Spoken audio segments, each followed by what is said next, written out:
Jau ne pirmus metus, o gal ir ne pirmą dešimtmetį, viešojoje erdvėje ir iš aukštų politinių tribūnų kalbama apie žmonių su negale integracijos gerinimo svarbą. Šios ir panašios, liečiančios socialiai jautrias grupės temos pakeliamas kiekvienais metais, o ypač prieš rinkimus.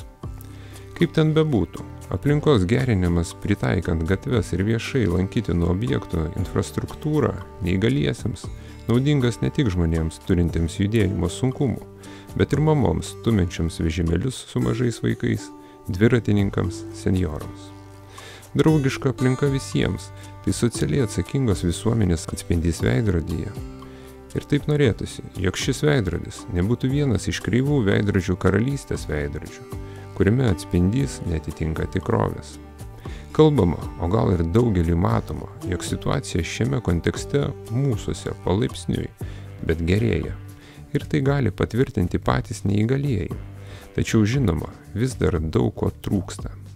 Šiame video mes nusprendėme apsilankyti vienintelėme tokiame, ilgus metus klaipėdiečių ir miesto svečių lauktame užbaigti objekte, kuriame įrengti net 6 liftai, skirti pagelbėti persikelti į skirtingas gatvių pusės išskirtinai neįgaliesiems. Per vieną labiausiai mūsų mieste perkrautų automobiliais žiedinę sankryžą su 2 estakadomis ir pasižvalgyti, ar šie liftai jau veikia, nes perėjos pėstiesiems čia jau puikiausiai funkcionuoja dar nuo šių metų pavasario.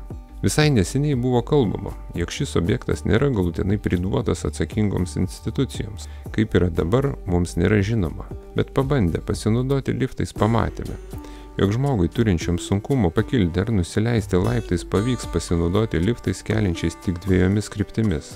Tai Šilutės plento pusėje, arčiau depo prekybos centro esančio lifto pagalba pasikelti į žiedinės sankryžos vidurį ir persikelti liftu į kelią vedantį link taip vadinamo pieno kombinato, arba atvirkščiai.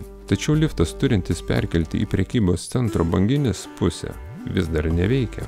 Siekiant kirsti Baltijos prospektą, liftais naudotis nereikia. Čia padarytas pakankamai patogus nuvažiavimas. Šiuo metu lieka tikėtis, jog greitų metu pradės funkcionuoti visi numatyti liftai ir judėjimo sunkumų turintiems žmonėms patekimas nebus apribotas stačiais laiptais ir nuovažomis į arba iš pietinės Šilutės plento pusės, nes alternatyvių kelių patekti į prekybos centrą banginis nėra. Bandymas buvo atliekamas paskutinę rugsėjo dieną, tad tikimės, jog situacija greitai turi pasikeisti.